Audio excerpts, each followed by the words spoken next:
बघा ना राम काय कृत्य करू लागले, काय शूरत्व दाखवू लागले, काय रामाकडे शौर्य, काय रामाकडे शक्ती, असं कौतुक आपल्या पती परमेश्वराचं आपल्याला वाटलं.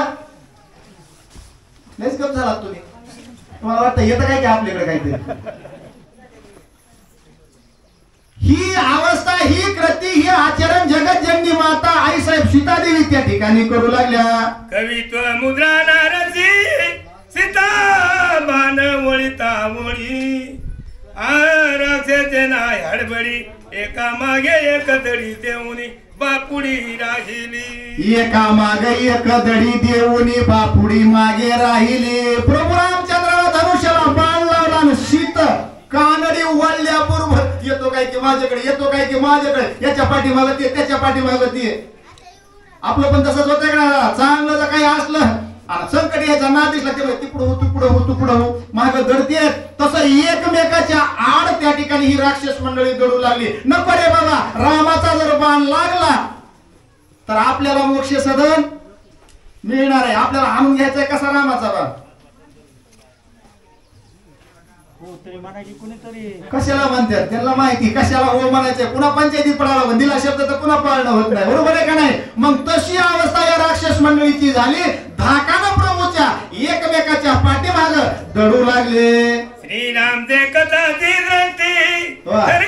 सुटला पोटी पुत्र प्रवाह तळवटी शस्त्र मुठी हुनी गळती.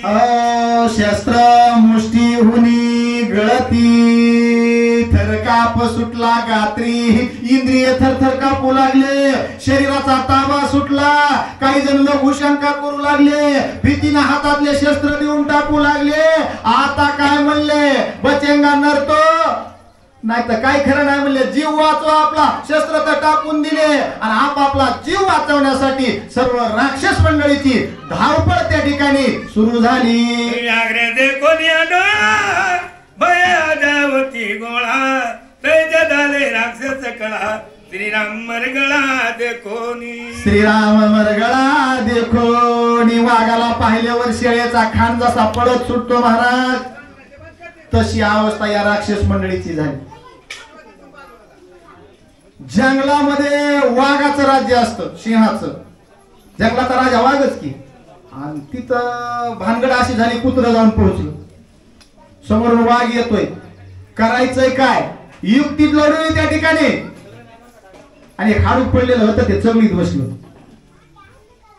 ऐका मी का सांगायला लागलो ती. आणि चवळीत असताना भानगड अशी झाली, ती हाडकाला चवळून चवळून त्याच्या तोंडाला रक्त त्याच्या तोंडाचं निघलं. कशाच्या, कुत्र्याच्या. वाघ जवळ येऊन उभा राहिला.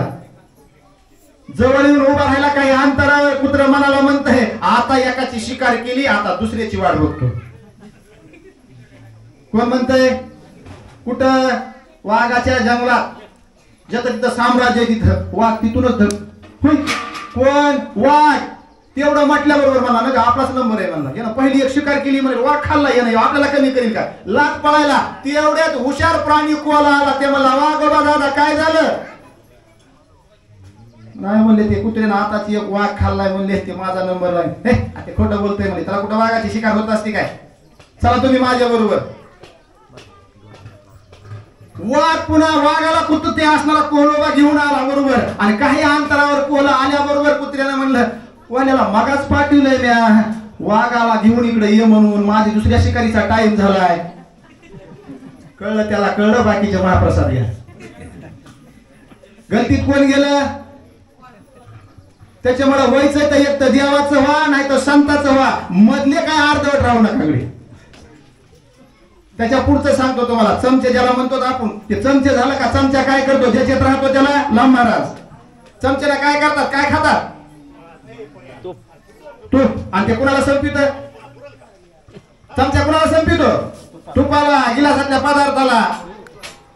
तसं हे कोला चमचा झाला होता. जेव्हा कुणाला लागलं, दुवागालाही जीव वाचून पळावं लागलं, कुत्र्यानं आपला जीव वाचवला महाराज. तसं व्हायचंय तर एक तर देवाचं व्हायचं नाही तर संताचं व्हायचं. चला या ठिकाणी अशी अवस्था पाहिल्याबरोबर शिडीचा कळप जसा आपापला जीव वाचवायला पळू लागतो, त्या अवस्थेनं सर्व राक्षस मंडळी प्रभू रामचंद्राला आयुष्यात पाहिलं आणि आपला जीव मुठीत धरून पळू लागले. राक्षसेने दुर्दन प्रबळ राहिले कोणी निच्छळ हा. खरासी कोपाला प्रबळ बोले तत्काळ दुसनासी बोले तत्काळ दुष्यनाशी. हे सर्व सैन्य पळू लागलं. खरानं पाहिलं थांबाना म्हणले कुठं पळू लागला. आणि आपल्या पाठीच्या बंधूला दुसऱ्याला आवाज दिला ए दादा. अरे सैन्य तर पळून जाऊ लागले म्हणले. क्रोधाय मान झाला खर. आणि दोघा बंधून काय केलं.